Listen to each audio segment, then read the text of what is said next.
Welcome to the Gen Cares Powered by Chosen Live podcast, a podcast that brings the community to you. Each week, we feature a guest that will help us stay in the know. We are here every Monday at 8 p.m. on Facebook and YouTube. Be sure to like, comment, and share, and subscribe to our YouTube channel. Now, here's your host, Jen Cares. Well, good evening and welcome to Gen Cares Powered by Chosen Counselors, where we bring the community to you. I am your host, Jen Cares, and the founder of Chosen Counselors, a nonprofit organization that seeks to inspire, motivate, empower, and strengthen individuals and families. As always, I want to thank each and every one of you for tuning in, for liking, for sharing, and coming back again. I truly do appreciate each and every one of you. I want to say special thanks to David Winslow, who joined us on last week. Thank you so much for your feedback. I got some good feedback where people enjoyed it. I had a lot of his family that was out there that were able to tune in. So that was really, really fun. Thank you again so much for joining us. As you can see, my mom was able to teach him how to play the music. It didn't quite work for me, so I'll just work on trying to find my note. So as we continue this month is April, and it is in honor of my mom, the late Ada E. Harris. Her birthday was April 1st. So I said, let's do a month for her. In this picture, story time. So in the picture where I'm sitting in the little wicker chair, it was like third grade. I had chicken pox and couldn't take my regular school pictures. So we went to like JCPenney's or Sears and took pictures. And I was so embarrassed because I had also lost my two front teeth. So that was a little embarrassing, but it was so cool. And on the other side, you see where I graduated from high school.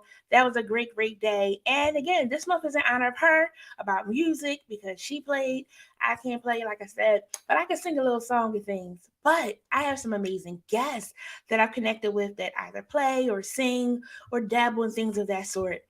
And I like to call them all superstars. Now, they won't say that they're superstars. I call them celebrities. They're humble celebrities. They are gifted in their own right.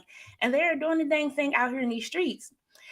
Tonight's segment is Isn't She Lovely? And we have my friend here, Aaron Hardin. I met him a couple of years ago when I lived in Maryland. He is just talented, talented, talented. So help me welcome and introduce Aaron Hardin. Let's bring him on. Hola, hola. How's everything going?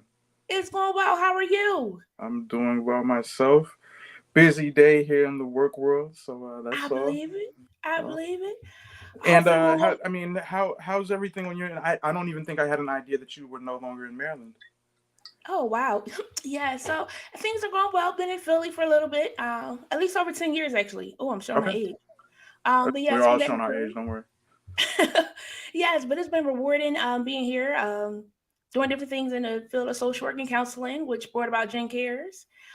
So yeah, Beautiful, yeah, beautiful. it is. So over here at Gen Cares, we start with a quote of the day, and today's quote of the day is, "All that I am or ever hope to be, I owe it to my angel mother." Do you agree, disagree with that quote? Absolutely. I mean, at the very core of it, it's the understanding that hey, we were all birthed by a mother. It doesn't matter the connection or your relationship at this point, and prayerfully, it's still a great one. But at the beginning of it all, that's where we all come from. There's no way of escaping that part. So Absolutely, absolutely. And it was funny because I was trying to make it a trivia, but I put the answer in there because it reminded me of a hymn, well, a song yeah, by Andre Crouch, my tribute. yes, So it was interesting. I was like, was he thinking? I don't know if him and Abraham had got together. They both start with an A. I don't know. I But that was wouldn't be pretty cool to surprised. say. I owe it to my mother. And like you said, when I was looking at the quote today, I'm like, some people might not resonate with that, but we needed a mom to get here. We Yeah, needed an egg, and that's what she had. So grateful for that. for sure. Okay, so I've prepared some questions. But my chosen friends, if you have any questions or thoughts, be sure to comment them below. Aaron, let's start off by you telling us about yourself. Sure thing. So, Aaron Hardin, I'm originally from Ohio, Findlay, Ohio, very small town. Nothing for anybody to really be aware of or know of, but they're doing better. They have two Walmarts now, so if that means anything, they're getting themselves on somebody's map. Okay. Um, Moved to Maryland in '98. and was down on the Eastern Shore in Salisbury where we met. Was there for what 14, 15 years or so, before ending up right outside of DC.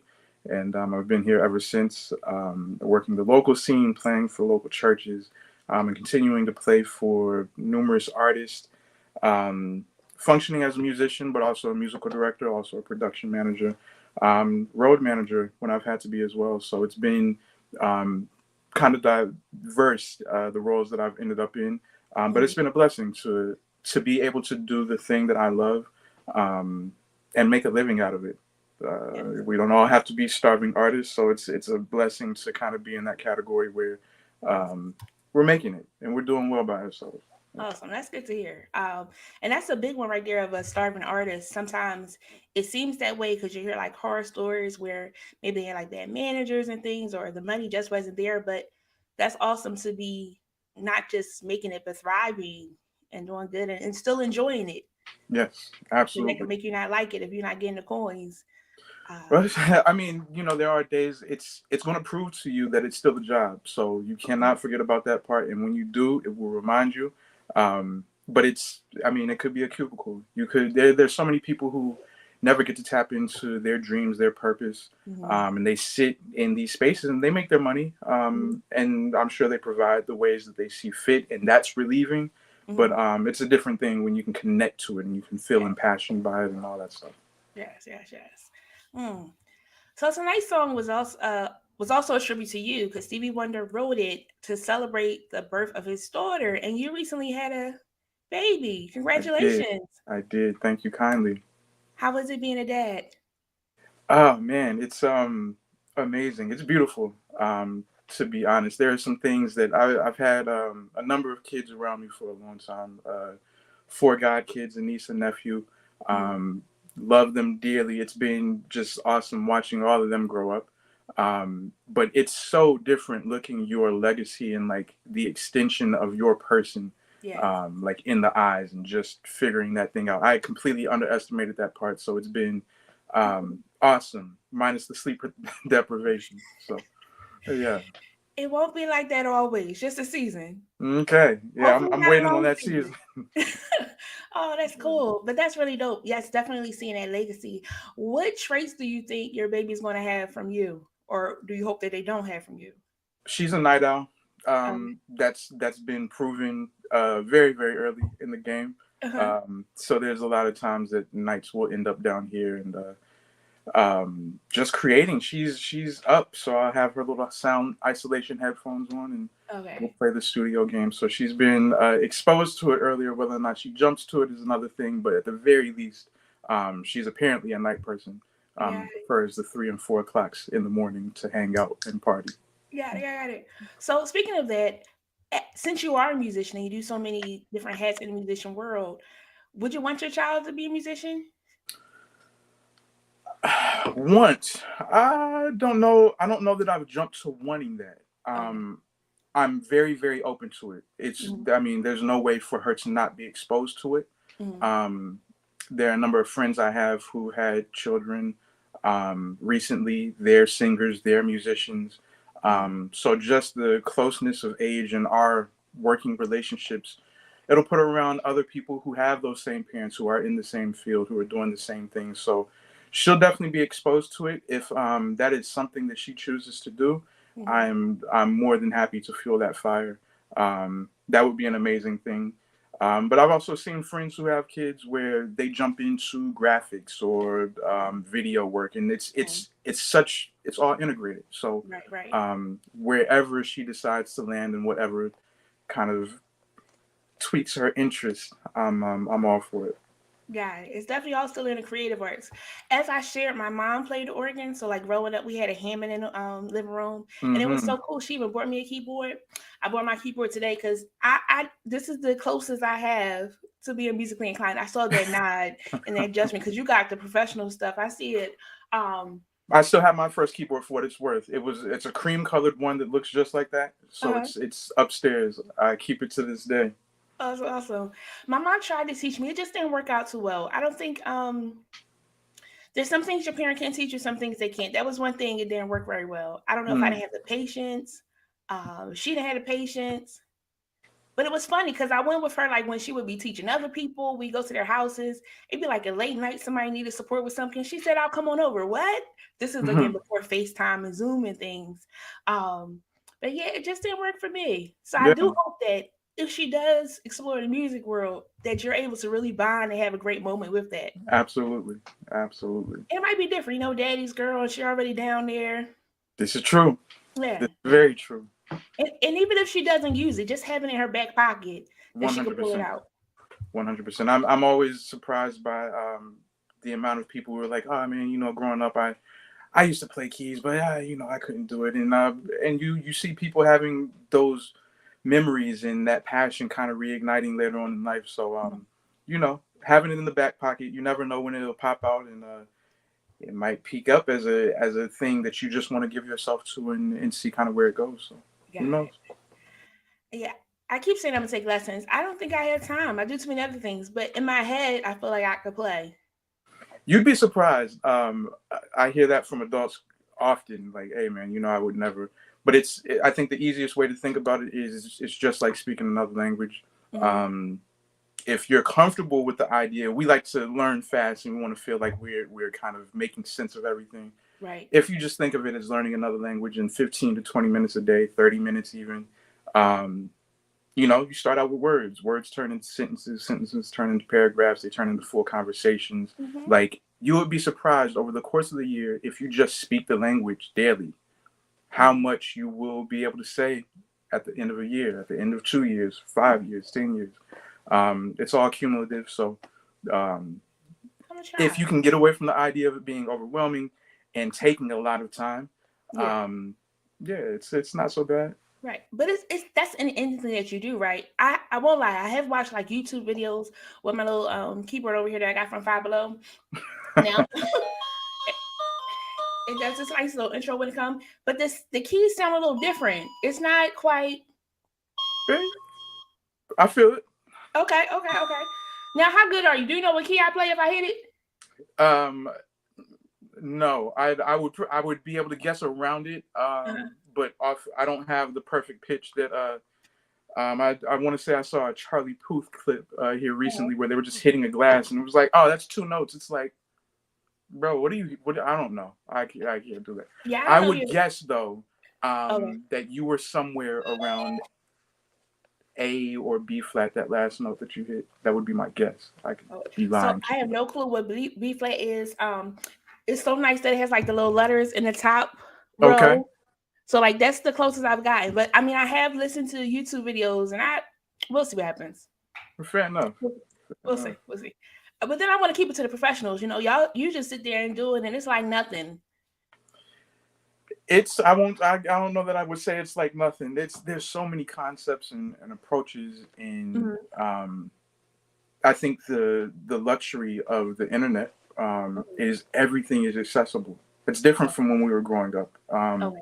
You can hear your favorite musician and everything that they've ever compiled at any given time with the click of a mouse, Right. typing in a few words.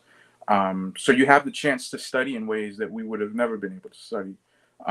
So there's a lot of insight. It's an excellent launching pad, and I honestly think it's why the younger generation is picking up these things so quickly. I know musicians who it's like by the time they turn 16, it's like maybe I should quit. I don't know. This is wild. But it's because they have what's groundbreaking to one generation Mm, is the baseline for the next. right. They come in on what is already active, and it's like, oh, that's what they're doing, and so they take that and run with it. And so we're always amazed by it, but it makes sense. We as our people, uh, we would have been that to the generation before us. They would have looked Mhm. at us and say, "Man, that's crazy how Right. fast they're learning or how much Mhm. they're developing this early." We're constantly advancing. Got it.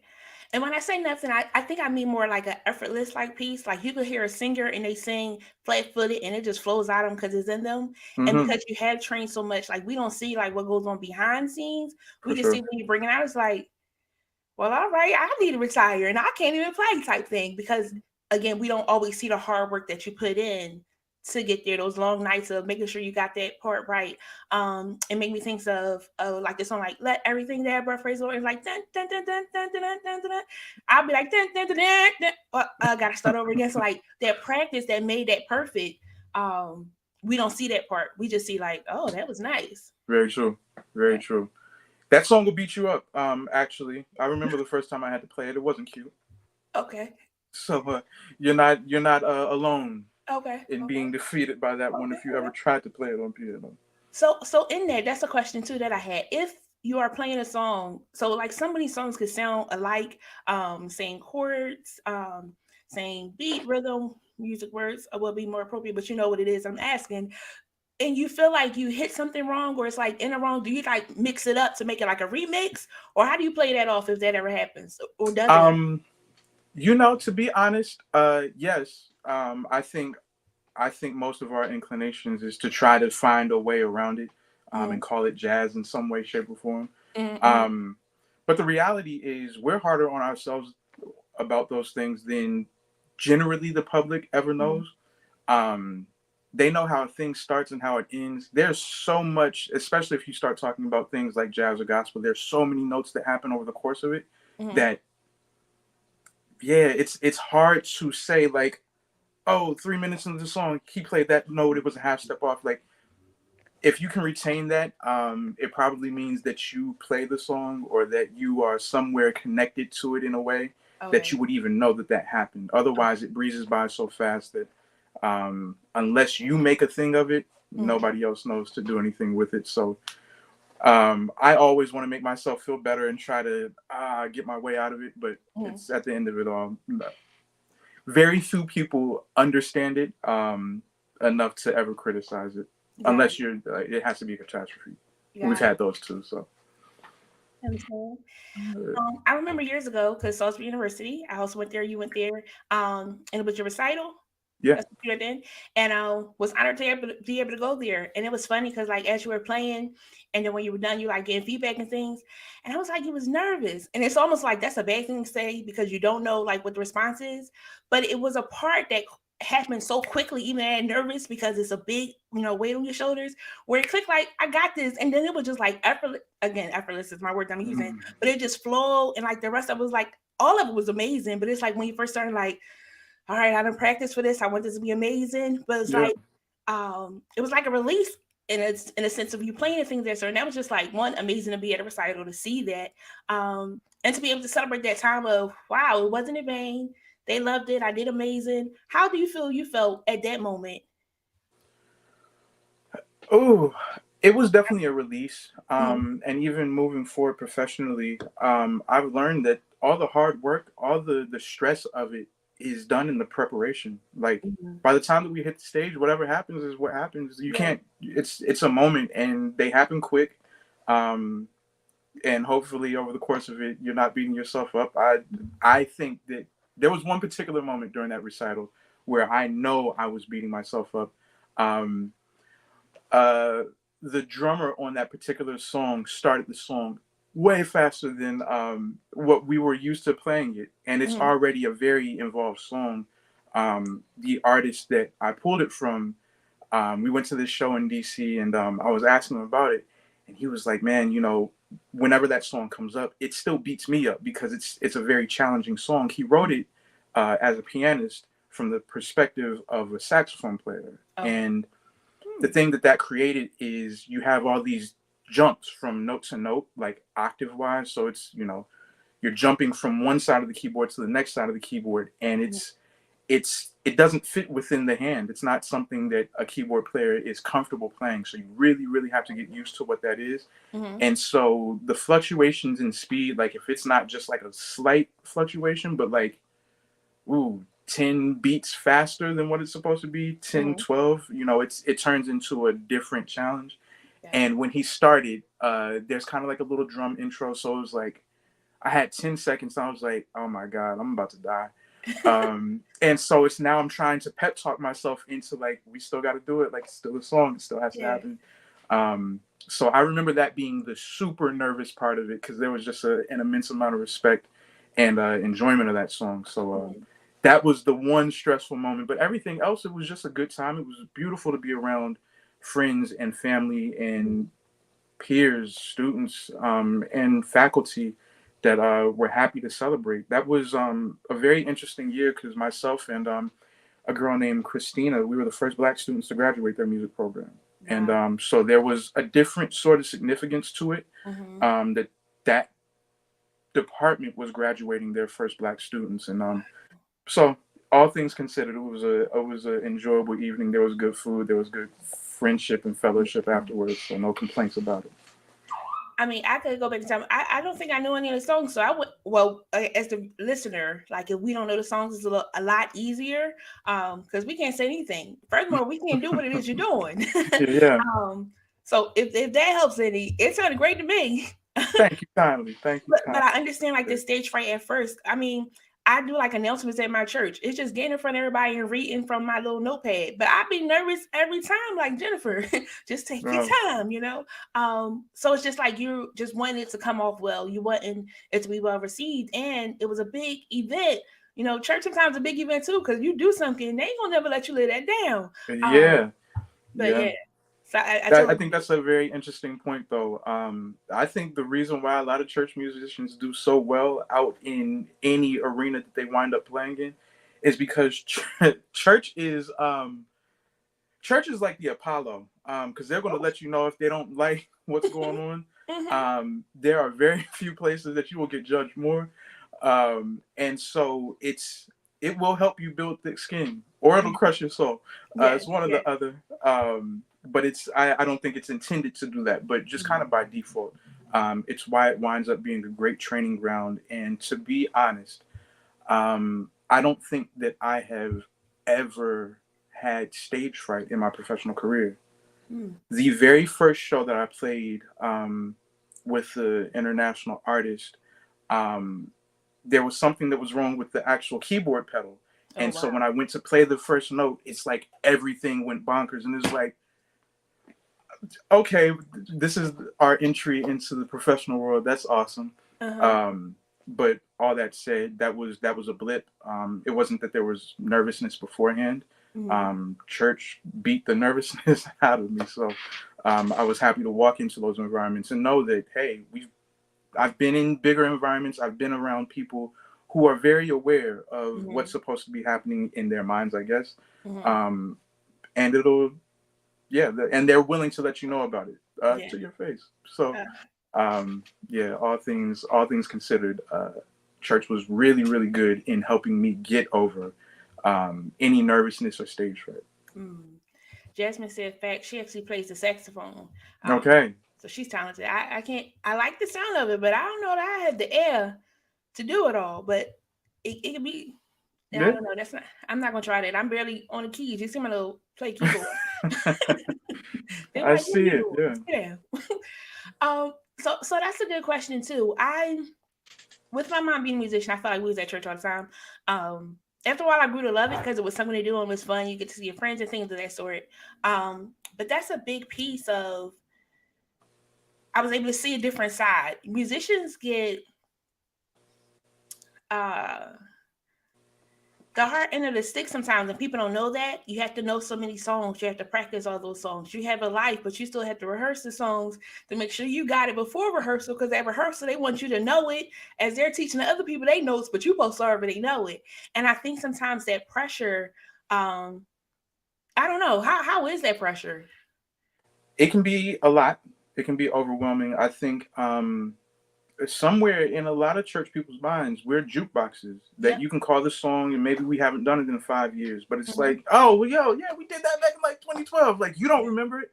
It's like, yeah, you know how many hundreds of songs have happened since then, Yeah. and it's a pressurized situation. Not to mention that what if Sister Sandra can't sing the song that way because I don't know, she caught a bad wind yesterday, and so now her voice is a little cracky.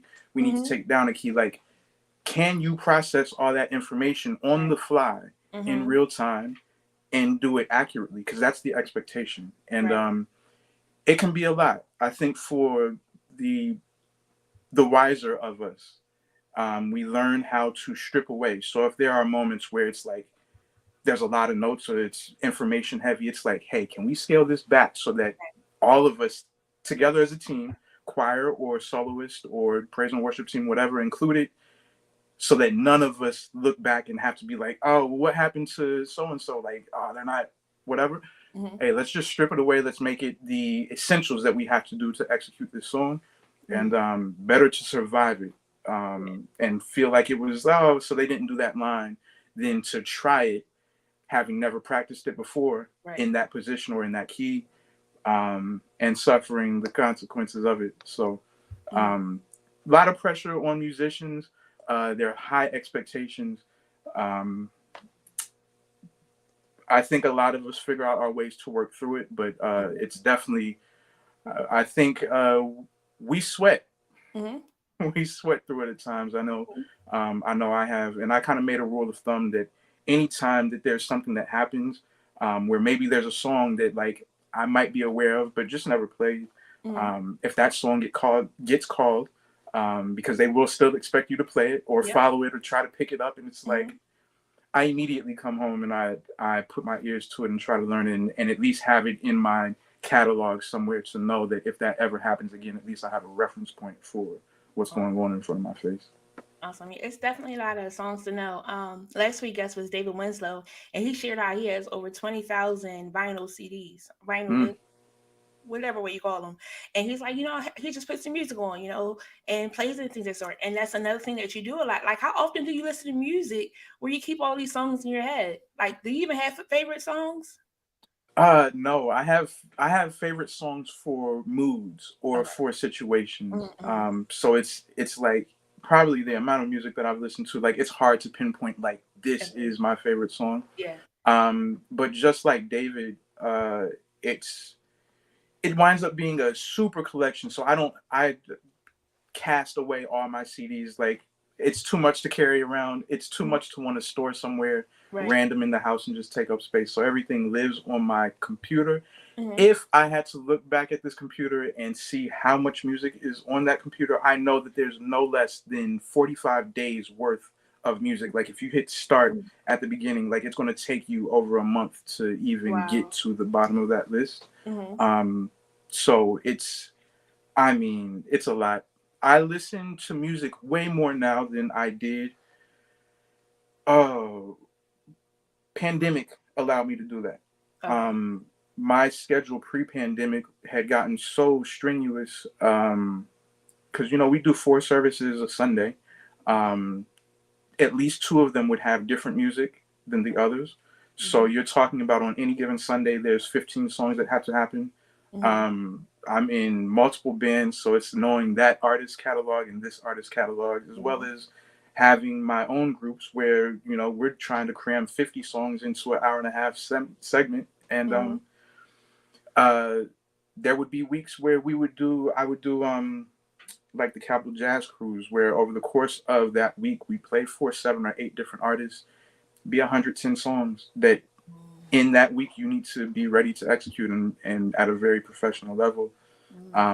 So there's a lot of tricks that I have taught myself to be able to retain that. Mm-hmm. It helps to be able to learn fast and all that, but um, I had pulled back from listening to music leisurely because I had to listen to so much and digest so much professionally, Mm-hmm.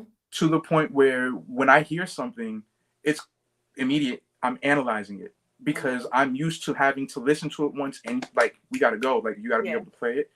And so there's always some chord analysis happening, or like this is where this is going, and blah blah blah. So um, having the pandemic hit and having all that scaled back allowed me to sit back and start enjoying music again. And Mm-hmm. so the last probably year and a half, 2 years has been the most that I've listened to music leisurely, Wow. probably in the last 10. Wow. Yeah, that has been interesting. It's sometimes I can watch a movie because social work therapy type. I'll be like, oh, this is happening and things like that. So I'm like, can I just watch the movie sometimes? So I get that where you analyzing before, um, when you just want to like enjoy it, which is Yeah, could be hard when it's your field because it's like, what's going on? I had absolutely. a conversation with somebody. I was like, oh, wait, red flag. We need to call DHS. Jennifer, just let the people talk. They know whatever. So I Yeah, totally understand it of how you lose the joy in it. We have like a event coming up at church, so like listening to the playlist after a while, I don't want to listen to it anymore. I'm like, I'm not gonna like these songs anymore. I'm gonna get tired of hearing them. Does that ever happen for you, where you get tired of hearing a certain song? Absolutely. Okay. Absolutely. There's songs that we have to play. We played one maybe last week or the week before. I hate it. I hate it. People love it. I hate it. It's just Mm-hmm. I never liked it from the very beginning. Mm-hmm. This song has been around at least 15 years, and it's like hated it since day one. So that said, there are those moments, Mm-hmm. but you still got to put your big boy pants on Yeah. Yeah. and present as Yeah. professional as possible. So Now, yeah, that's funny. I never forget we had youth praise worship some years ago, and I was leading it, and one of the songs they wanted to sing, I was like, I don't like this song. Ironically, it's the song that everybody went up on. I said, are you kidding me? We at yeah, the end, I'm turning all the team in. I'm like, okay, who's the worship leader then? Because they going, all right. yeah, And it surprises you sometimes, not all the yeah, time. Sometimes be like, all right, we made it. Whew. yeah, But yeah. I definitely get that. That's pretty I'll cool. take those "We Made It" days too. Over and done with. Yeah. You got it. So, what instruments do you play? Primarily piano, keys, Mm. but secondarily organ. Drums still exist as something that I play, and I want to tell myself that I'm going to pick guitar and bass back up. Mm-hmm. It's been many, many years, but we'll see. We'll see. Mm-hmm. Those are the three that see the most action from me, though. So Mm-hmm. yeah, So interesting. saxophone. I did grow up playing saxophone. That's also many years ago. I haven't had a horn easily in Oh, 15 to 20 years. So okay, but okay. yeah, that was initially like I wanted to be a saxophone player. Hmm. So So the first three you said though was the keyboard, piano, and then organ.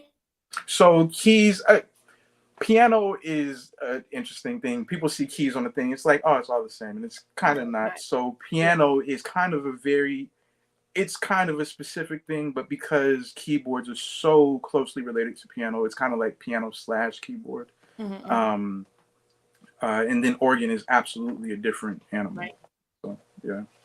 Yeah, I So think people piano, get that. keyboard, Yeah. organ, and drums. So my mom had the organ. My great aunt, she had a baby grand in the living room. So Mm-hmm. they all was playing. Again, I was just tinkling or singing a song. Um, Yeah. but it's nice that you pointed it out because it is a difference. I sometimes be like, oh, you just play. It's different. Some Yeah. people that play a piano can't play the organ. The Absolutely. organ, it does like a different thing. It's some people that were trained on organ. Like it make me think of like Marty from Salisbury area. Yep. He always did organ, so like that's might be his specialty. But he did do piano for Mary and things of that sort. Mm-hmm. Speaking of that, what are some celebrities you've worked with? Oh man, I mean, the list numerous. goes on. In You the know a lot. gospel world, the most recent was Miranda. We had a really, really nice taping last summer, Mm-hmm. um, and just working with her. She's in the area now, so she's accessible. And that was a cool moment that we were able to have. I am currently uh, still the musical director for a guy named Eric Robertson, Mm-hmm. a girl named Candace, one of the Real Housewives of Potomac, who is now ventured into music and done so very successfully. Awesome. Um, my biggest artist to date is J. Cole.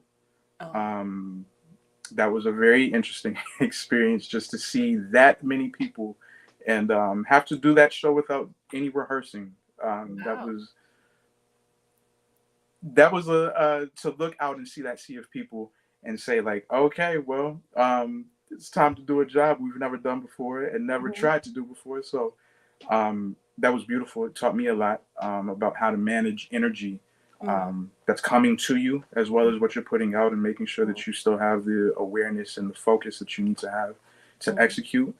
Um, but worked with SWV in Vogue, um, numerous. I mean, there's plenty. It happens fast, and it's crazy the environments that we end up in, just sometimes off a whim. Like who knows who's, if we think about the Salisbury Day, who knows who would pop into the open mics? Like Right. there was a Thai tribute that popped into an open mic. There was this artist or that artist, and you can wind up kind of creating relationships. I mean, multiple guys out of that whole entire team ended up professionally working with him later on. So it's you never know what turns into what and kind of just who you encounter in those environments where it just seems like, oh, Well, Donnie McClurkin came to church today, so like I guess I kind of played for him, but not really. Mm-hmm. Those can turn into moments as well. Absolutely, absolutely. Yes, open mics used to be legendary. Because you did never know who would come in. I feel Yeah. like those words got jumbled. But it was so awesome too. What do you think caused you to stand out to be able to connect with those that you have connected with? Work ethic. I think Mm-hmm. even more than talent, my love for music, my love for the craft of music, it's work ethic. Um, the town that I grew up in, Ohio, um, just it wasn't as aggressive as even coming to Salisbury. And now, people look at Salisbury, it's like a little country town. There was a lot that went on there, and it was a good training ground for a lot of people. Mm-hmm. Um, but it wasn't the environment that the East Coast possessed. Okay. It wasn't that energy, it wasn't that aggression. And so coming out here was like, oh, wow. Um, so, kind of with that in mind, I had to play catch up talent Okay. wise Hmm. to what other guys had been exposed to their entire lives. Like we grew up in a very, very it was very vanilla. The church that we went to, just very straight by the book AME church, where it's like played out the hymnal and that's just what it was. And then Mm-hmm. we walk here and it's like, oh, they're creating these things in real time on the spot. They're playing it by ear, et Yeah. cetera, et cetera. And so again, I was playing catch up to that, Okay. which meant to me that I had to work harder for it. um, when I show up places now, um, a lot of times there's for people that I've worked with before, there's somewhat of a relief, which is humbling, Mm-hmm. because they know somebody's listened to their music. They know that somebody has paid very, very close attention to the nuances and the details of it. Mm-hmm. Um, they know they're going to be taken care of and they're going to be respected and prioritized. Mm-hmm. Not just like, oh, well, that's so and so from up the street. So like, I'm worried about the big artists that I have to play for later on this week. It's like, no, I still owe it to you, as a professional Mm-hmm. and as a person who never knows who walks into that room and who's Mm-hmm. influenced by what's happening on stage, to say like, I owe it to you to give you my best as well. And so I think that spirit is something that kind of has kept me working. And you still got to be talented at what you do. Like, there's Mm-hmm. no doubt about that. But to know that, oh, somebody actually cares, Mm-hmm. because this can be a very competitive but also dark kind of industry as well, like very cutthroat. Mm-hmm. Sometimes people would just want to feel cared about, Mm-hmm. and that's all. It's as simple as that. So I'm glad to wear that, and if that is a thing that continuously keeps me working, I'm happy that that's what I'm known for. That whole mantra of like, people may remember what you do, but they will remember How you, how you make them feel. I live by that. Yeah, that's a thing. Yeah. Yeah, I definitely think that it take you. I think at the end of the day, for you, Aaron, who you are is really genuine. Who you are, you're not putting on airs for anybody. The whole time I've known you've been like calm, mellow. Everybody can go there if they need to go there, but you Hmm. really are that person that wants the best for other people. And I think that's amazing that others are able to see it because that's what you exude. That's what comes out of you, and that again helps you to continue to be successful. And that's for anybody. If you be the true, authentic you, you'd be surprised how many doors that really open. Doors that blow your mind that you didn't even think like, wow, this happened. Very true. Like, did Very you even true. expect to go as far as you have been going and still have so much further to go?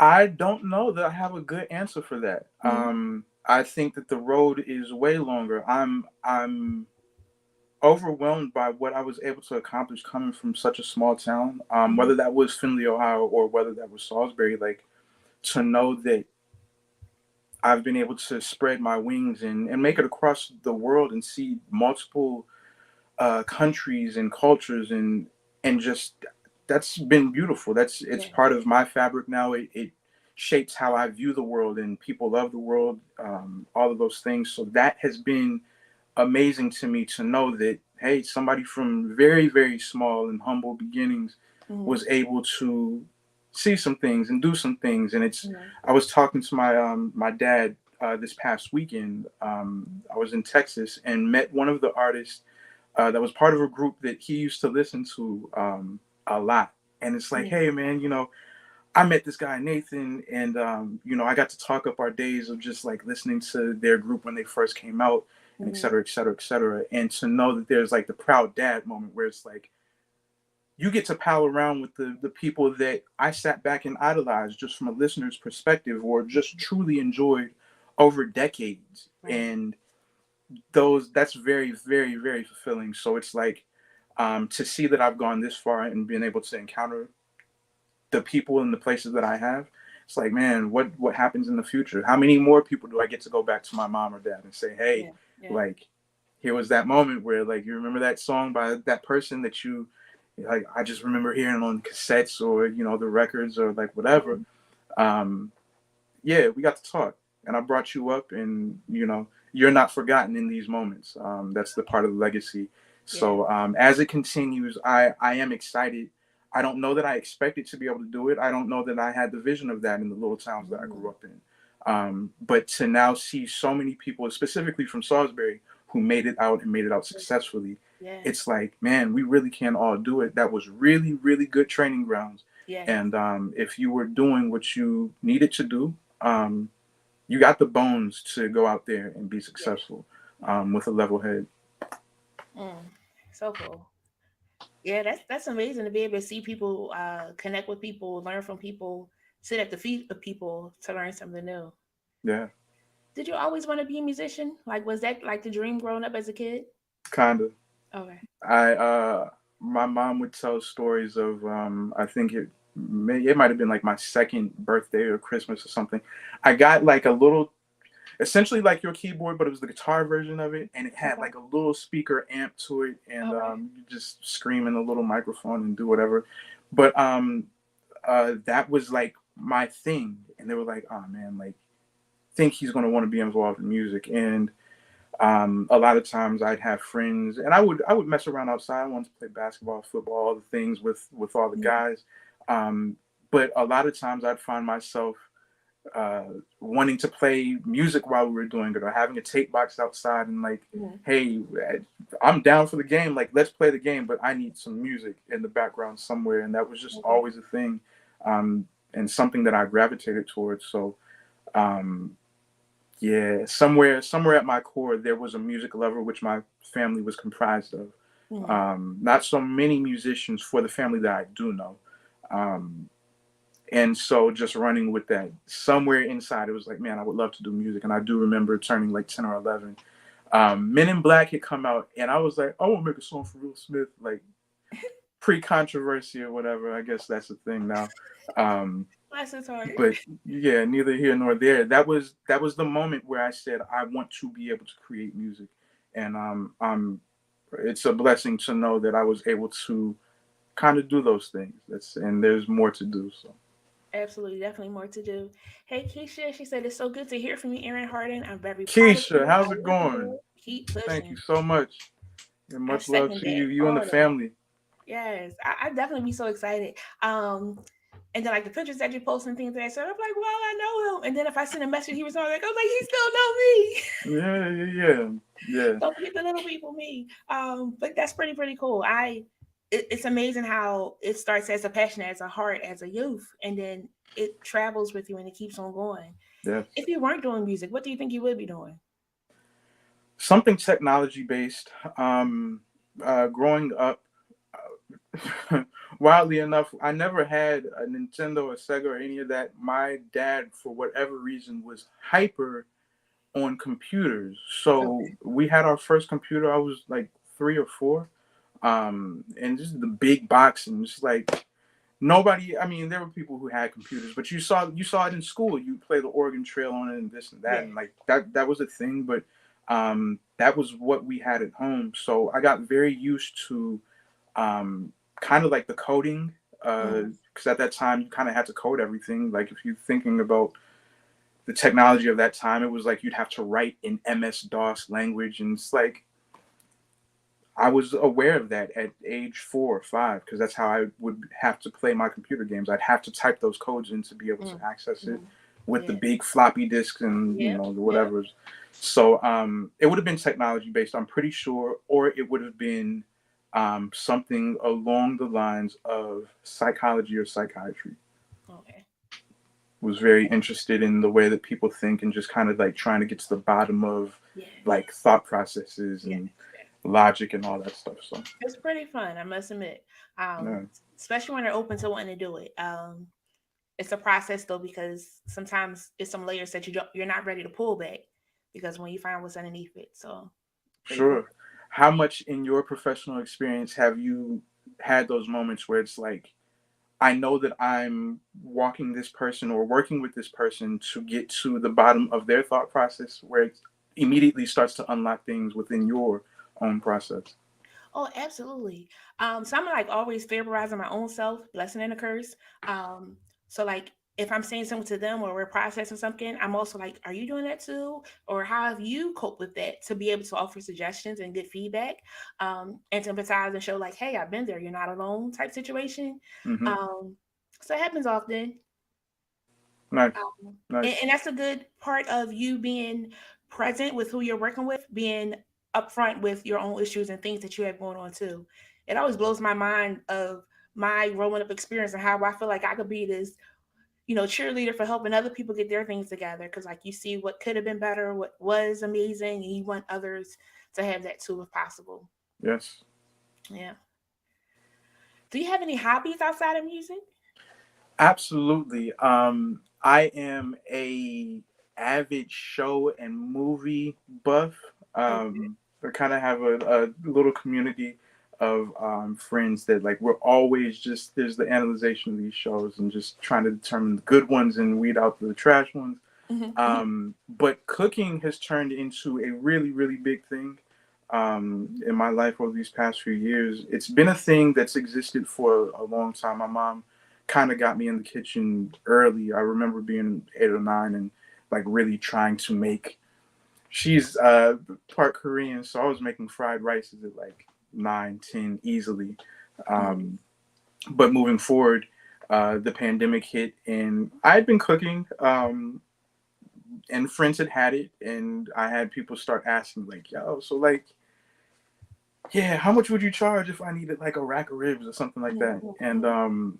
it turned into a business. I mean, that first time that they asked, it was like, okay, well, let me ask some other friends to see if there's any interest. So it's like I'm not just making one. If I know I can make 5 or 6 at a time, whatever. Mm-hmm. Um, and so that turned into 20 orders, which by the next holiday that popped around, it turned into 57 orders. And it's like, Mm-hmm. okay, so the people enjoy this thing. Yeah. That's dope. So um, cooking is a hobby. Mm-hmm. I am still an avid ish pool shooter. Love to shoot pool, love bowling. Mm-hmm. Anything that can get competitive, I'm down for. I think just the fun competition and just pushing yourself amongst that whole idea of iron sharpening iron is a thing, and being around people that's like it's better than it's like, oh, even if it is that competitive edge, like I gotta try to top that, Mm-hmm. and trying to figure it all out. So yeah, I'm down for those things. Pretty cool. Yes. I saw the things to cook. I said, man, Aaron's a chef. I said, I'm in the wrong state right now. I'm not even close enough. Like maybe he could mail it to me overnight. Uh, but yes, that's pretty cool of, using your skills and seeing how it's um, so well received. That's even Mm, more refreshing of like, this is just something that I do for, family and things of that sort. But now my extended family gets to enjoy it too. So that's pretty dope. 100%. Yeah, I mean, at the end of it all, it's selfish. It's actually a very selfish endeavor. Like I'm hungry too, so like I was really just making food for me. It just turns out y'all like it, so I'll make some extra. But Yeah. like I'm trying to eat this too. Yeah. So Some yeah, extra and they pay you for it. That's nice. Cause I go yeah, to a friend's house and don't always pay. I just go in and eat. that is that is true. It is You making true. money. What would you say? Have you written songs and productions and things of that sort? I have. I have. Probably the bulk of my work in terms of production that would be uh, known on a bigger scale would be with Eric Robertson. Mhm, There's some other artists that I work with that I wind up doing quite a bit of playing on their projects. mhm. I don't know that the association is so big with their production, Okay. but I'm definitely involved in their music. And when it hits albums, I've snuck my way onto a few things. But there's some notable stuff with Eric Roberson that has stood out and it's been featured in multiple places by multiple companies who have licensed it.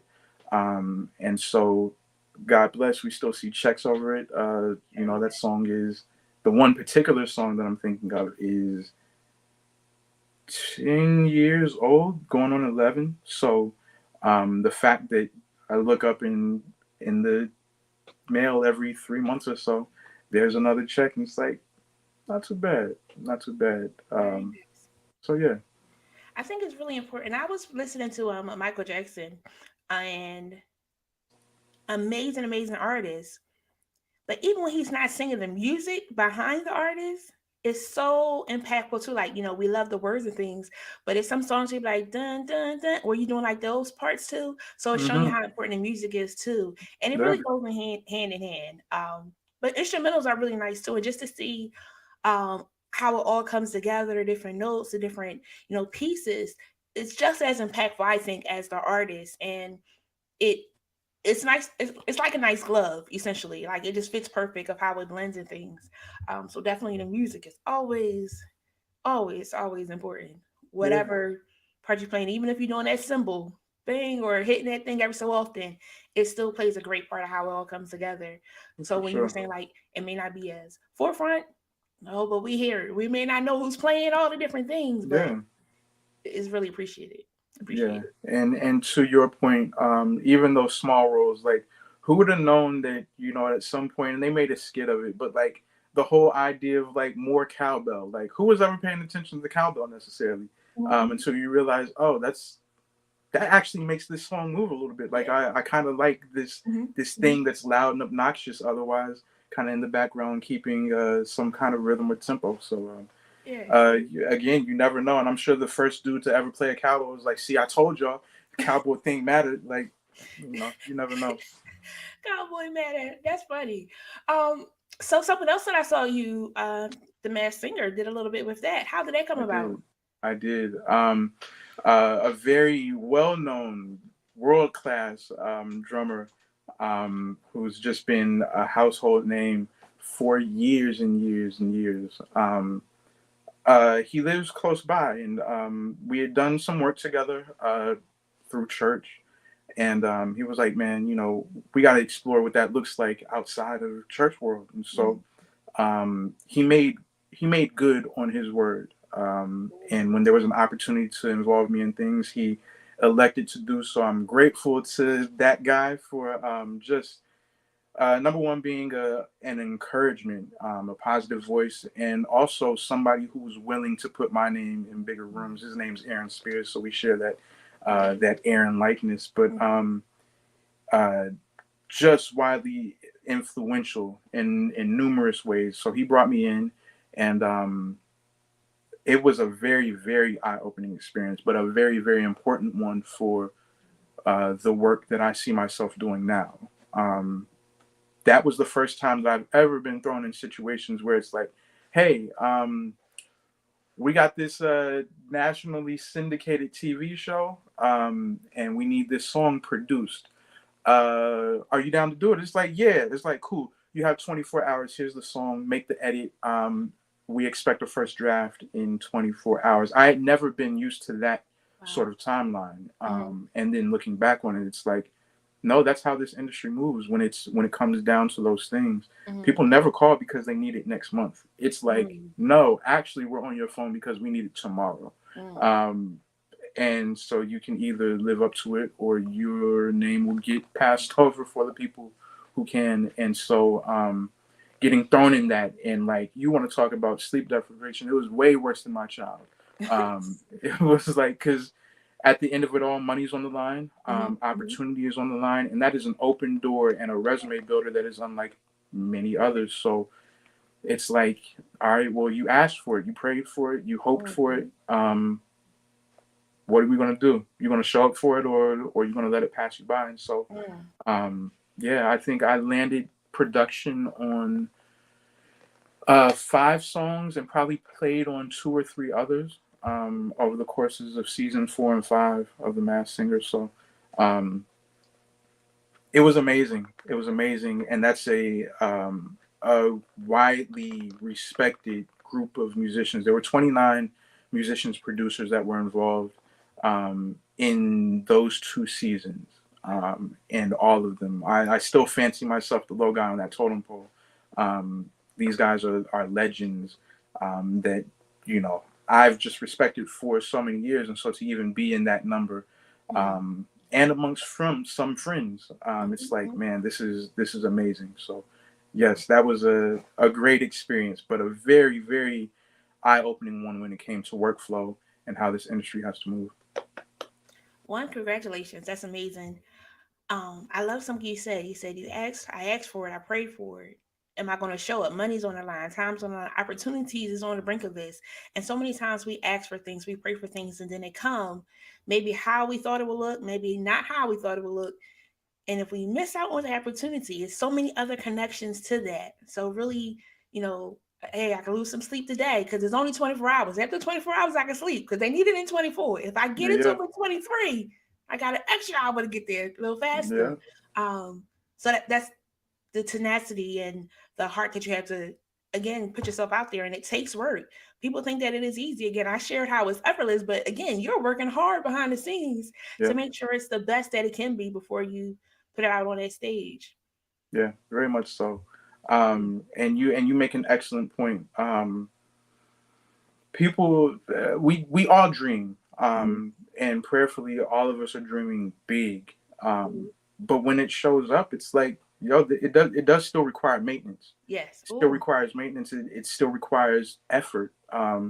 Just because the dream is now presented to you, it's not like it pops up and it's like, oh, dream achieved. It's like, no, yeah. now there's something that has to be done. There is an action item that has to happen behind this, to either maintain it or Mm-hmm. to succeed in it. Um, Yes. it doesn't just get to be this one moment that happens and then disappears. That wouldn't be as fulfilling. So, Mm, um, yeah, yeah. it'll teach you. It Yeah. taught me for sure, to say, hey, um, yeah, it's here. It's on your doorstep. Now it's in your hands if you Mm-hmm. choose to take it. Will Yeah. you take it? And I wanted to say yes, and I lost the sleep to say yes. But I think some of the relationships that were built in the Mm-hmm. course of that, and Mm-hmm. just, hey, there's a kid out there. We don't know where this kid came from. Aaron Yeah. recommended him, Yeah. and he's here now. He's one of us, and just that was a very beautiful thing to me, very eye opening and just very rewarding in that sense.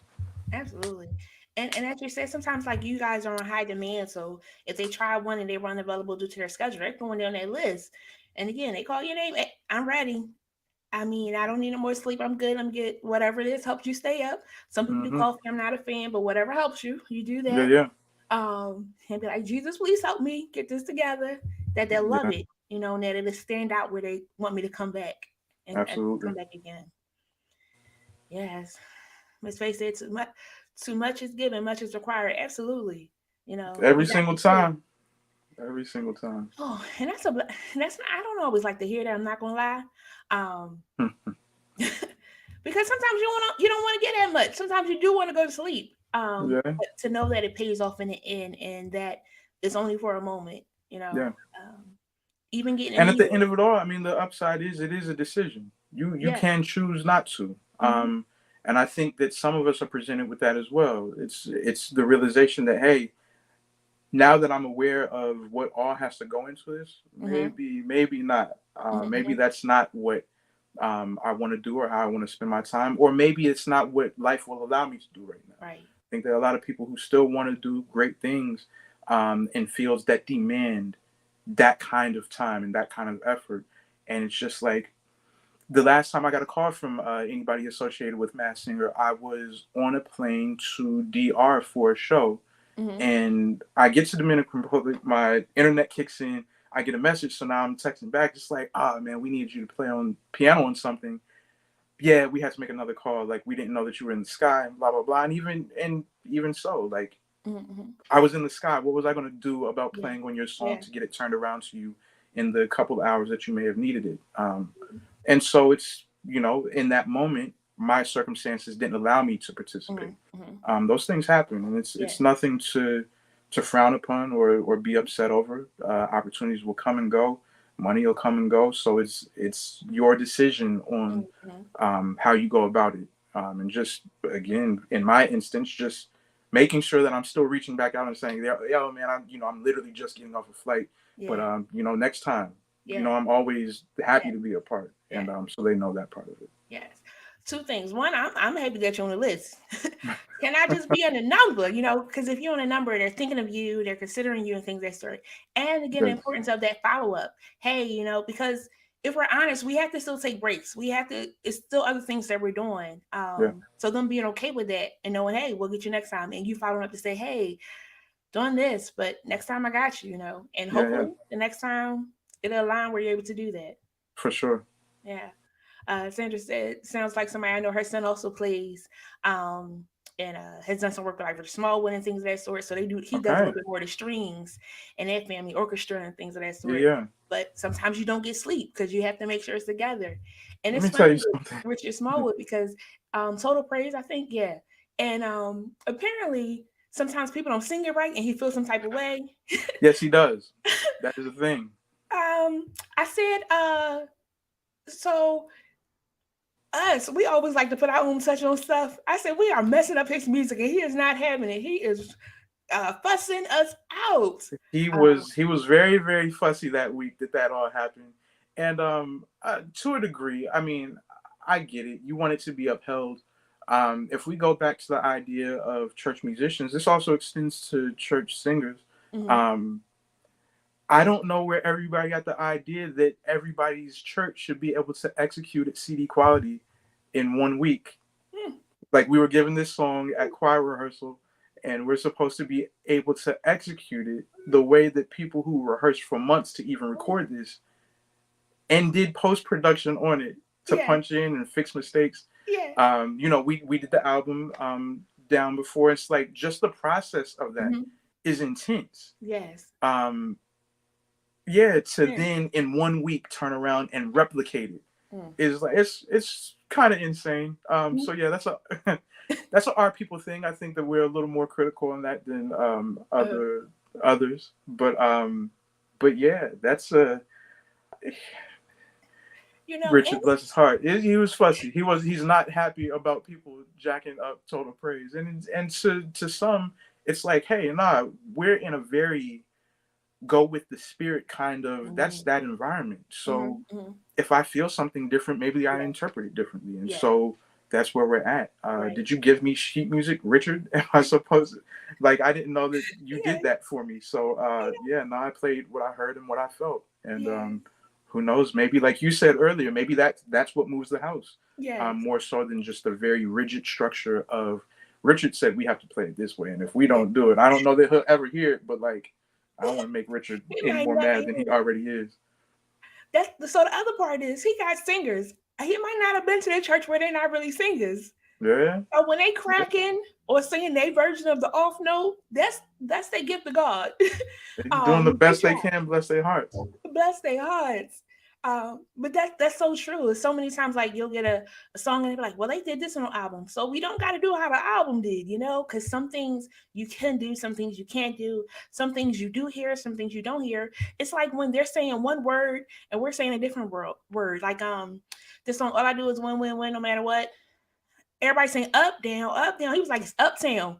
What? The whole world been singing that wrong. But it's so many songs like Absolutely. that. I don't even think I knew that. That's wild. I did when he said that I was already singing up down. I was like, I think I like my way up down up. I don't know up down. But that Fair. happens where we rewrite things. Yeah, yeah. It's funny. It's funny. So you kind of shared on this the strengths that make you a great musician, and it's being that humble, that genuine, that really cares about the music. Is there anything else that helps you to I don't know. I guess that's it though. Those are the main pieces. I think those are the greatest pieces. The business. Oh. Um, Talk about I have that a for a friend second. who It's has hard. moved from DC. He and I speak on it often, but he made a post that was very like it took off, and it's just a point that he and I again have discussed multiple times. But it's the idea that in this industry, everybody's talented. Mm-hmm. When you reach a certain level, like everybody's talented. So now, what is the thing that sets you apart? Talent will get you there for sure. You still have to be good at your thing, Mm-hmm. but when you're talking about being on a tour, like, is your personality one that people want to live on a bus with or Ooh. be in hotels or on flights with? Are you obnoxious? Are you a drunkard? Do you get too high? Do you do this or that? Does it turn into a thing where now you become more of a headache than Ooh. you are a talent? Mm. Do you show up on time? Can I rely on your talent to even be here?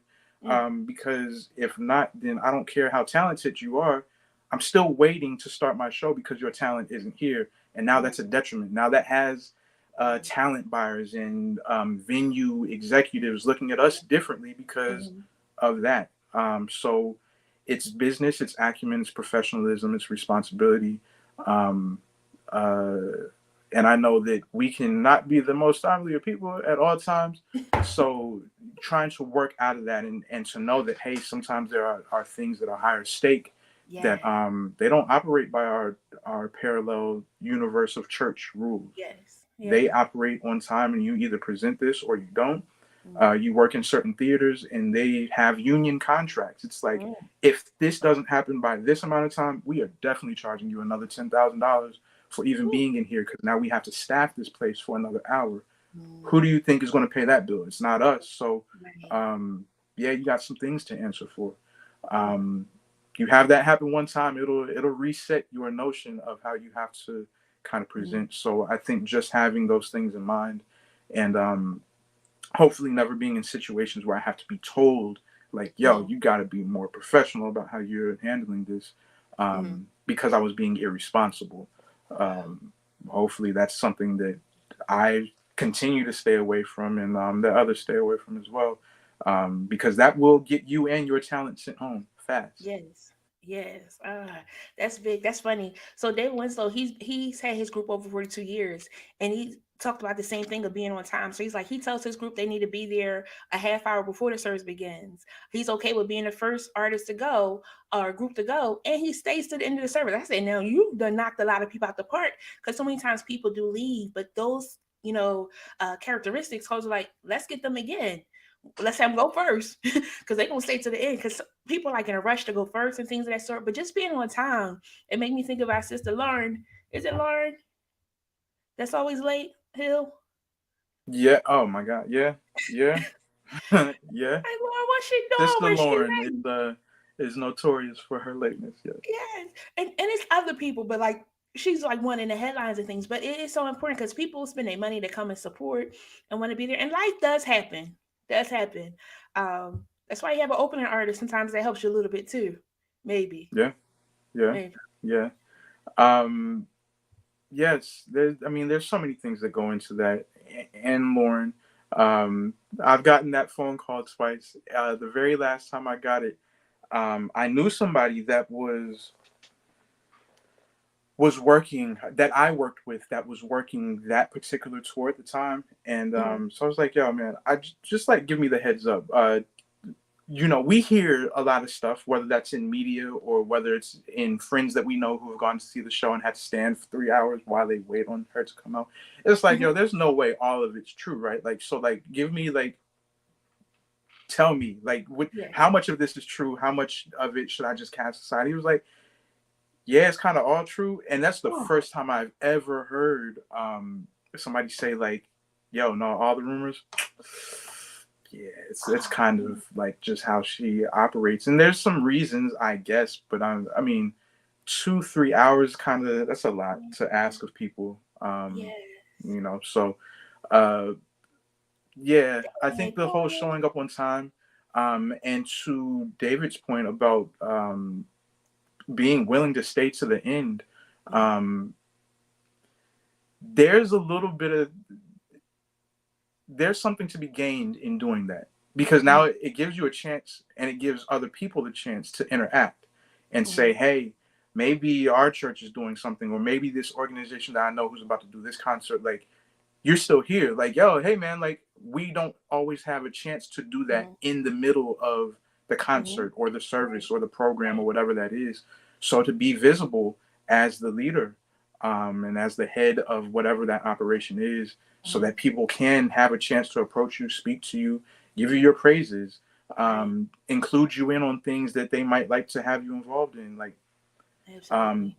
there's absolute upside to being the person and knowing that there's a room to still work, because it Mhm. doesn't matter if it's a church or if it's a concert hall or if it's an arena. There is a room to work somewhere amongst Right. somebody who can kind of put you in another position to do another thing.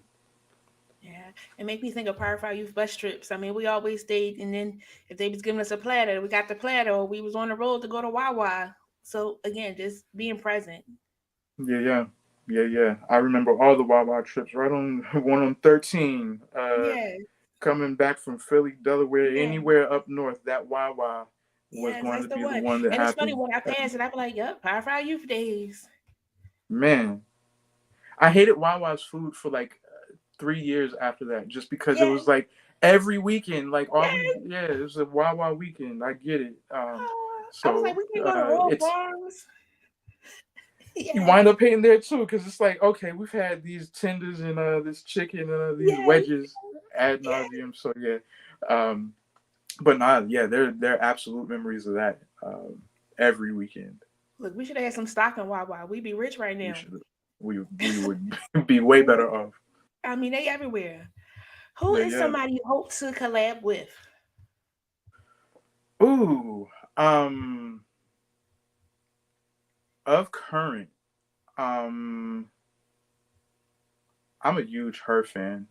Okay. Um, just the immense talent that she has. She plays a million instruments. She's an Hmm. alien. She was a Disney kid. I don't think that many people knew that outside of people who would be aware of her actual upbringing. Because for a while she was just a silhouette. Nobody even knew like what that was unless you were kind of somewhat in the know. Um, but when she got signed at like 14, I believe, 14 or 15. She was a prodigy songwriter. Like that was the reason why they signed her. And so to even have your thoughts together in a way at 14, 15 that people want your fortune, like what perspective do you have in the world? What kind of life have you lived so far to be able to be a prodigious songwriter Hmm. at that age? Like, what's your Right. context? What's your gauge? What have you seen, young Yeah. lady, to Yeah. be able to tap into any of that stuff? So that's my understanding of her upbringing and her thing, and to see that she took off relatively fast. I mean, I saw her pop up in like 2016 or 17. So you're talking Hmm. about 5, 6 years tops where she's been super public. But every single time we turn on any award show or any major sporting event, like her Hmm. name is somewhere swirling around it.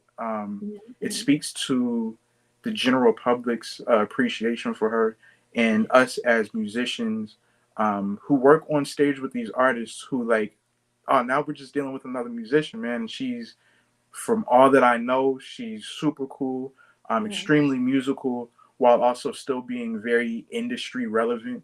Yeah. I think she toes a lot of lines and does it almost to perfection. I would love to work with her. I look at guys like Lucky Day, who kind of Yeah. piques my interest as well, because he's respected by the legends. When Hmm. you have Earth, Wind, and Fire wanting to jump on your song, Yeah. um, that says that they believe that there's something in this kid that speaks to their days of old, where it Yeah. was like, oh no, we got a 20-piece band and we're doing the music, we're doing the Hmm. key changes, and it's like it's real music compared to what they would probably characterize a lot of what's happening today. So Hmm. for them to see that, I think is respectable. Another guy is Jacob Collier. He gets the Herbie Hancocks and the Quincy Jones. He gets their stamp, and Hmm. he might be 25 now, Hmm. but he popped out as a teenager just playing a million instruments. He can diagnose the theory of music in ways that I don't think we've ever dreamed of. So, of the three talents of today that I think are out there, those are the three that it's like, man, to be a part of those operations, I think there's a lot to learn. Yeah. But it's also like that would be wildly fulfilling And probably my one of a little bit older, and who knows when he's going to pop out again, would probably be D'Angelo. I think there's just an old nostalgic love for his particular art, even though you can't understand like half of what he's saying.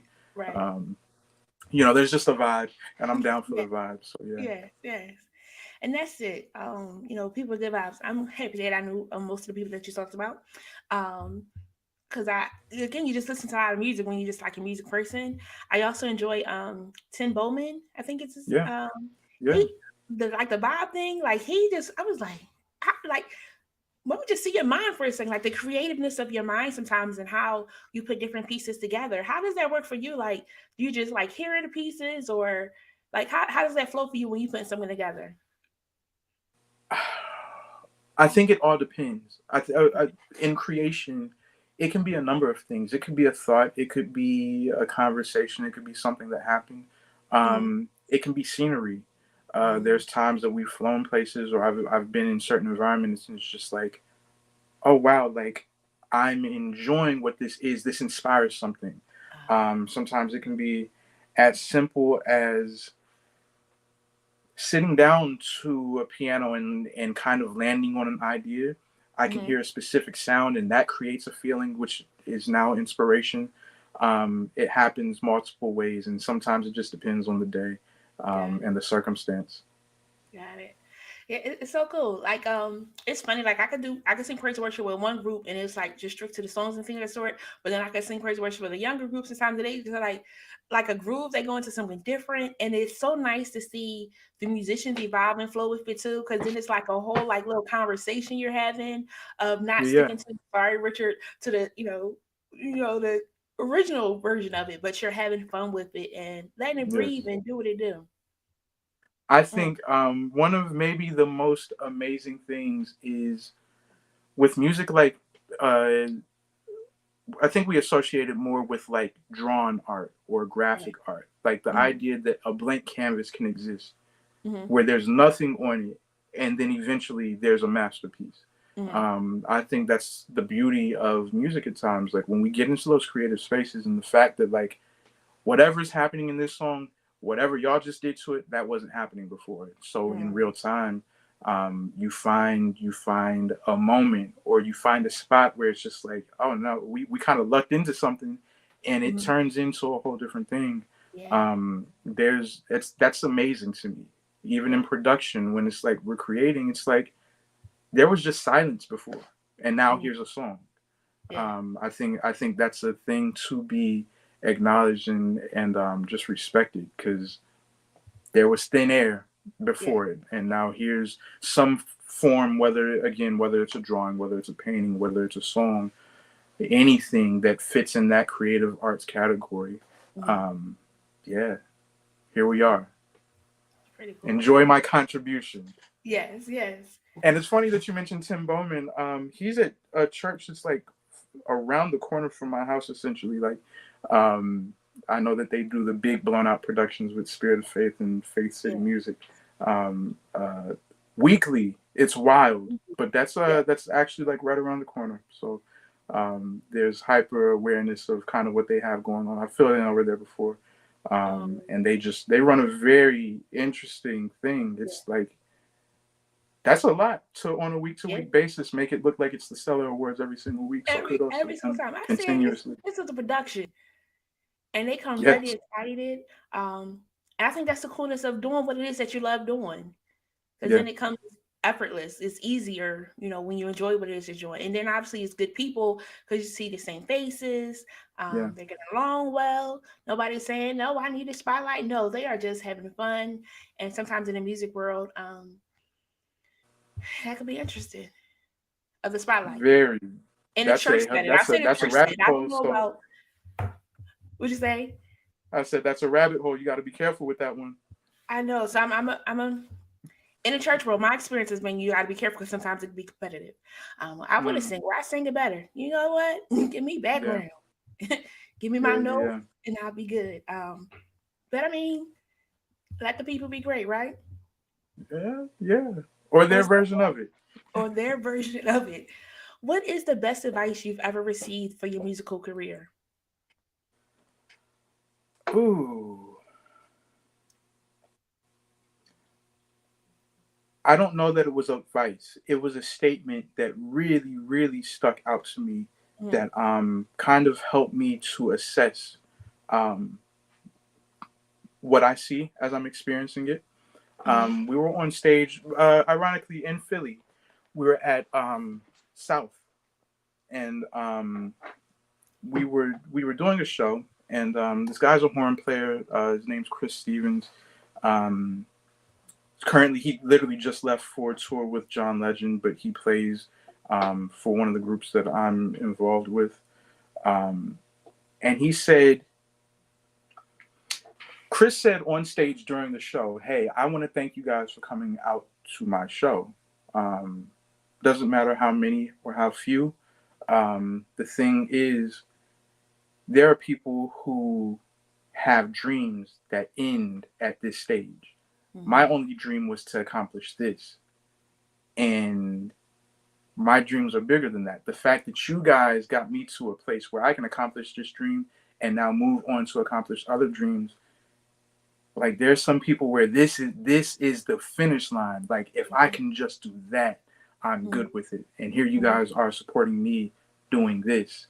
And now I get to go in and do bigger. And I appreciate you all for it. It's like, yeah, the notion that um we're not finished, we're not complete. There's still more that we all want to achieve. Um, Knowing that for the person who does maybe have that desk job that just loves to play guitar on the side, like, man, really all I want to do is come in front of this bar of people and play some songs.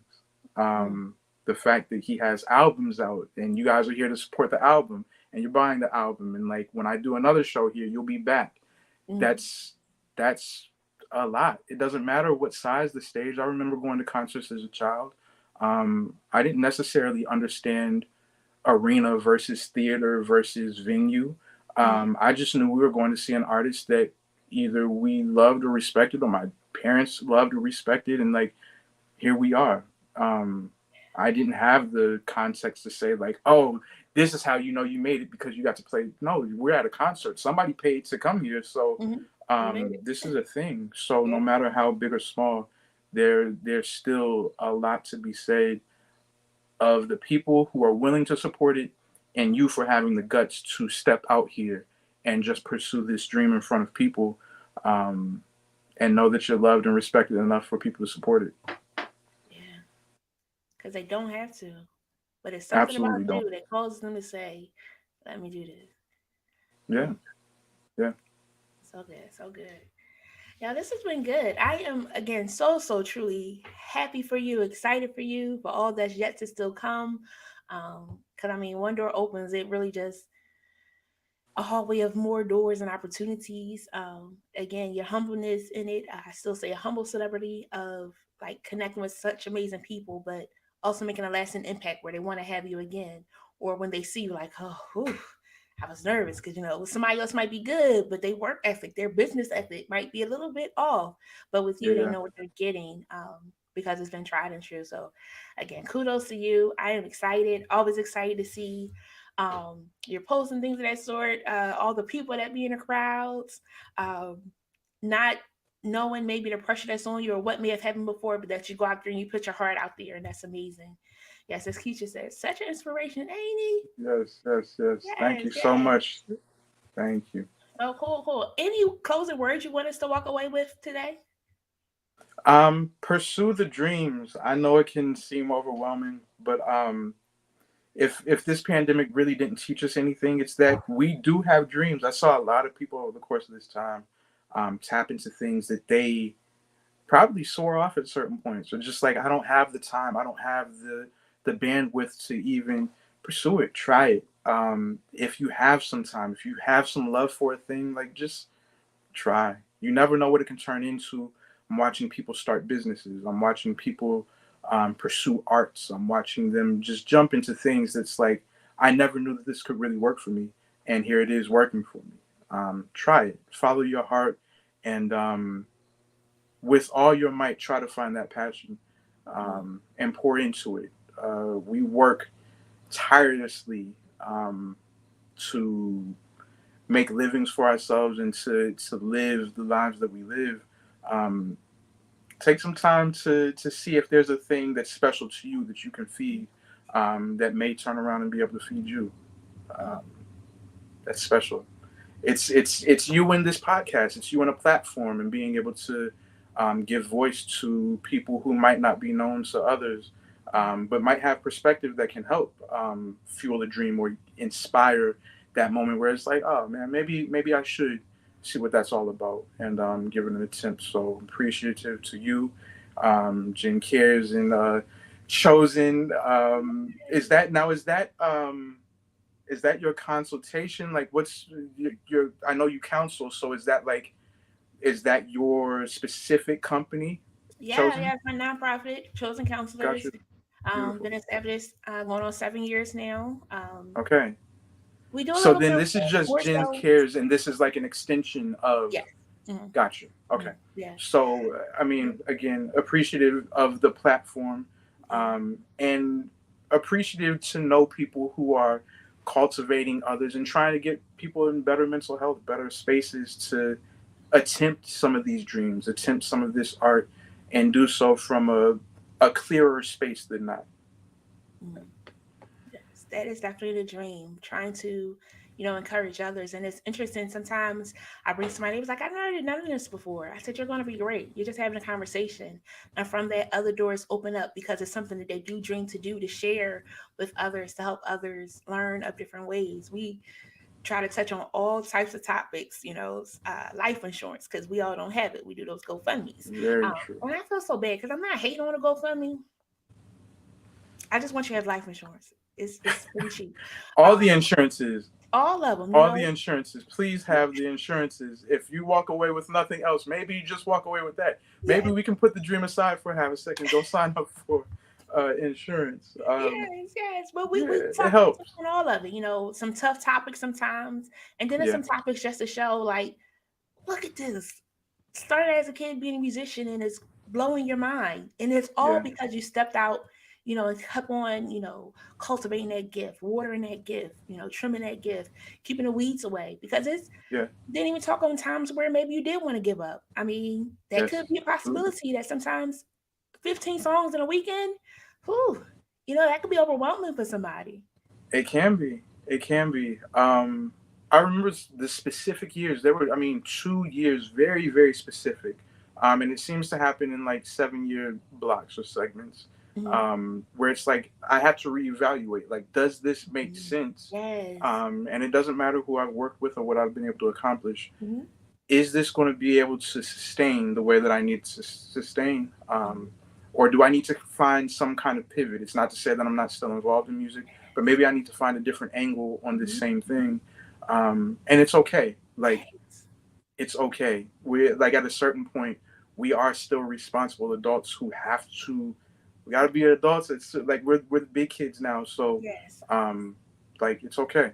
It's okay if you have to reassess. Please do so, Yes. and know that you don't have to give up on your main thing in Come order on. to do that. Just So take a good. different approach. So that I definitely say that because for those of us that work a different job, they do an evaluation to see how you're doing, making sure you're still valuable to their company. But you should do an evaluation too. Is the company still valuable to you? Are you Yes, getting your needs met? Are you developing, or are you just at this plateau and things of that sort? So you want to be ever evolving, and we have to take that time to do that self evaluation. It's so needed. I always do it around my birthday time. hmm. For sure, I do it on my birthday and at the end of the year are my two for sure times that I do it. But I also Okay. do it if I'm feeling like something's overwhelming, what's going on, to evaluate what's going on. And it's so important. It's a part of self care to make sure that you don't overwhelm yourself. Life is Yeah. hard sometimes, it's Yes. overwhelming sometimes, but you can make it. Take that time to self evaluate. I love that. Yeah. That was Yeah. great. Great, great, great. Yeah. Yeah. Oh, this was cool. Absolutely awesome. I thank you so much for joining us. Oh, so tell us about your mom. What's something that you learned from your mom that was pretty, pretty cool? Um, golly, just oh man, um, so much. It's I feel like in so many ways I'm her personality, her care, her compassion, her patience. It's I carry a lot of those same things. Mm-hmm. Um, uh, so the things that I've learned from her really kind of all revolve around just caring for people. Mm-hmm. Um, I mentioned earlier that she's Korean. I mean, she was born there, raised there. Like their interpretation of family and just like how you care for people around you Mm-hmm. is slightly different from the American. And that's not, that's not like a white, black, other, like whatever it is. It's Mm-hmm. kind of like an American thing. Our take on certain things is a little brash in certain Mm-hmm. ways, arrogant in other ways. Mm-hmm. Um, they're a little bit different. And so as I watch her navigate the world with that context in mind, Mm-hmm. having grown up there and then moving here and having to acclimate to this, Mm-hmm. um, like her patience, her care, it sticks out so much. And it's one of those things like just watching her operate. Um, it can come with a price tag. It doesn't feel good all the time Mm-hmm. because where you're a giver, there are definitely takers. Yeah. And you have to set your boundaries appropriately so that you're not being um, trampled upon as a result or taken from in ways that go beyond what you have to give or what you wanted to give and were willing to give. Mm-hmm. So I learned that from her continuously, and try to incorporate that. It may give over to some of the humility, some of the care that I have when I approach my work and the people that I work with, Mm-hmm. um, so that people know that they're always safe, that they're always taken care of, and that if anything ever goes down, it won't be because we didn't have a leader or somebody in place that had our best interests and our backs in mind, and Wow. that has been my mom, my dad as well, but like mom is very much so that, and man, almost to the point of it's like gift and curse because again it Mm-hmm. can cost you, Yeah. but that's something that just sticks out about her, Mm-hmm. that I take from on a very very regular basis. Yes, yes. I think that's a trait of a true mom. Definitely of that, caring for somebody else. My mom used to take people and I'd be like, I'm not doing that when I get older. Because they come in and they take over. It's the cost. Yeah. I'm like, this is my mama house. Um, but it was a learned experience and it was grand to see that patience, that love, that concern for somebody else. And again, you end up still doing it because you want to be there for somebody else. That's pretty cool. Awesome, awesome, awome. Yeah. Yeah. So thank you again so much, Aaron. I'm not gonna hold you. I know you got some music and things, the baby girl. But congratulations again on your baby girl. Thank Congratulations on your you. food business, side hustle and things of that Yes, sort. yes. Wish you well in your competitive other hobbies that you may win and win that you can try again. But mostly Yes, yes. again, I'm so happy for your music endeavors and I'm excited for the many more doors that are coming and more connections.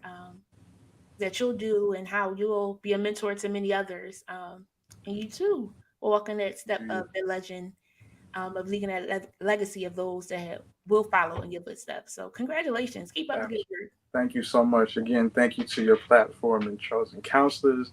Yeah, and anytime there's any way to chime in, whatever, please feel free to reach out. I'm available. Well, y'all got that? It was on recorded too. I'm teasing. Aaron, it's true. Aaron, it's true too. Yeah. Oh, we have a question. Keisha said, any upcoming shows? Any upcoming shows? Yes. Um, there is, so the artist that I was mentioning, Eric Robertson, Mm-hmm. he just released a new album, not this past Friday, the Friday before. Okay. So we are in preparation for what his tour looks like. This has been by far his current single is like by far the one that's taken off the most Mm-hmm. of his 20 close to 30-year career. Wow. Um, He's a pandemic bag with this one. It came out and was hitting. man, it's taken off. It's putting him in a position to be able to consider bigger venues, to be celebrated in different ways. So, that said, we do have shows with him coming up. He has specifically actually created space where he hasn't accepted shows because his vision says that we're going to get to those bigger places, and I want to leave room to now do this kind of tour, which um, his vision is to take care of his people better. We jumped on a Zoom call, business call last week, and he was like, the reason why I want to push um, is because I want to see my staff taken care of. I want to see my band taken care of in ways that are bigger than what I've been able to do in the past. So there's a tour coming behind him. I'll be out this summer, still spotlighting with Lettucey. Um, I know that we have stuff around Maryland for sure at the top of June. So there's that. And I have a group, Ivy League. We're a cover band around this DC area that's we're starting to bubble back up now that things are opening up a little bit more, and there's kind of some availability to do that locally. We literally just did a videotaping earlier today, so there's going to be some content surrounding that. But those are all the upcoming things, the people that I'm involved with. And there's always the openness to the new people who do call, and there's availability to do that. So I'm going to, now that the world is opening back up, do better in updating my website. You can find that at grooveworksent.com with all the shows and all that kind of information about the whereabouts and all that. So so people can be aware, because that's a thing. Thank you, Keisha, for asking. Yeah, she said thank you. And I already hear you, Keisha. We'll work out some dates so we could go and surprise Aaron. Yeah. It'd be a welcome surprise. Yes. Cool. So that's awesome. So yes, definitely going to check out the website to keep those updates, as well as following you on social media and things of that sort. Yeah. But this was really, really cool. I thank you so much. I am repeat myself, but I really am happy for you. I Because this is appreciate pretty that dope. greatly. Pretty dope. Yeah, It's yeah. always amazing to see somebody pursuing their dreams and really enjoying it. Cause like when you see somebody in their element, it's just like it gets you like pumped. Like hey, they could do it, I could do it too, and Yes. keeps you encouraged to keep on doing what it is that you're doing. For sure. For sure. Awesome. Thank you again so very much, man. You have a great evening. Thank you. You as well. Yes. Oh, friends, tonight we had the amazing Aaron Hardin for our Isn't She Lovely, which was a play on words. My mama said that when I was born, she definitely says Isn't She Lovely. But Aaron just recently had a baby girl, and we're so excited for him becoming a father and doing some amazing things in the community. I want to say, don't forget our quote of the day. All that I am or ever hope to be, I owe it to my angel mother, Abraham Lincoln. Oh, let me see. I have a couple announcements for you. Be sure to join us next week as we will have Anthony Jefferson for our Count on Me episode. It's going to be good. So come back next Monday for that episode. This month has really been good so far. I also want to share, don't forget, we have coming up a day of empowerment. It's going to be held on Saturday, May 14th from 11 to 3 at Canvas Center, located at 3870 Lancaster Avenue here in Philadelphia. Our keynote speaker is Shar Phelps. I've also shared that we have A.B. Bracewell. On Wednesday, I will share some more speakers that are coming, and I do hope that you come. Please know that that is a fundraiser for our Day of Hope conference, which is for youth ages 13 through 18 and for parents, where we have a day of workshops for our youth, talking about using social media well, getting home safely, anger management, communication. If they want to go to college or if they want to go to trade school, we have both of those options available so they can learn more about what it is that they want to do. And then for our parents, I know sometimes it can be overwhelming, but we have some workshops for you too. There are going to be a million vendors and some food, but hey, we got to get to a day of empowerment first. So I do hope that you do attend. That is all that I have for tonight. I thank you all so much for joining us. Again, Mama, I love you. I appreciate you. I am lovely. Thank you for telling me, Mom. So again, thank you so much to Aaron Hardin and to all of my chosen friends for joining in on tonight. And until next time, I love you all for real. Good night.